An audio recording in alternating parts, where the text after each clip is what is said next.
Hey, ladies and gentlemen, it's day 6. As you come into this day 6, as we continue to press on in fasting, there could be a lot of distractions, could be things happening, life happens. But no matter what happens, I want to pray and encourage you to keep focused on Jesus, keep pressing on, keep seeking God, keep pushing that plate away, keep finding time to be with God, keep finding time to be in the Word, and just keep seeking God, because what you're doing, you're sowing yourself to the Spirit. The Bible says, they that sow to the Spirit shall reap life. And that's what we're doing. As we fast, we're giving this first of our time, first of the month, and we're giving it to God because we trust Him with the rest. We're making a deposit that will serve us the rest of the year and years to come. Yesterday, we talked about Jesus being the shepherd, and that makes us His sheep. He says, my sheep hear my voice, the voice of a stranger they will not follow. We will hear His voice. Why? Because we've elevated His word. We see Him as the King and Lord, and because of that, we respond with immediate obedience, not delayed obedience. And that's the beauty of this relationship, of being in love with the Word of God, but also recognizing the Word is Jesus Himself, and really bringing the response that is appropriate to the King, which is immediate response of obedience. Now, you ever wondered why God says we're sheep and He's our shepherd?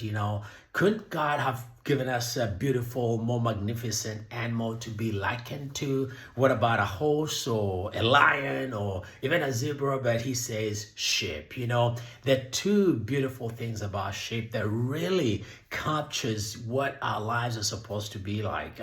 One, sheep are very dependent on the shepherd. They need the shepherd. The sheep need the shepherd to guide them, to protect them, to take care of them. And as far as you and me are concerned, we have that same posture of saying, God, I need you. I can't go through 2025 on my own ability, my own wisdom, my own guidance, my own protection. I need God. I need God. That's what we're doing. When you're fasting, you're humbling yourself before God. You're recognizing that you are His sheep and you need His help. You need His guidance. You need His protection, and you need God to take care of you this year. But it all begins with us responding as sheep by taking His word and actually appropriating it in our lives and bringing immediate obedience, not delayed obedience. And the number two thing that about sheep that we need to think about is that sheep, in their nature, there are many animals that have the ability to carry loads and bear burdens, like horses and mules and donkeys, ox, even dogs.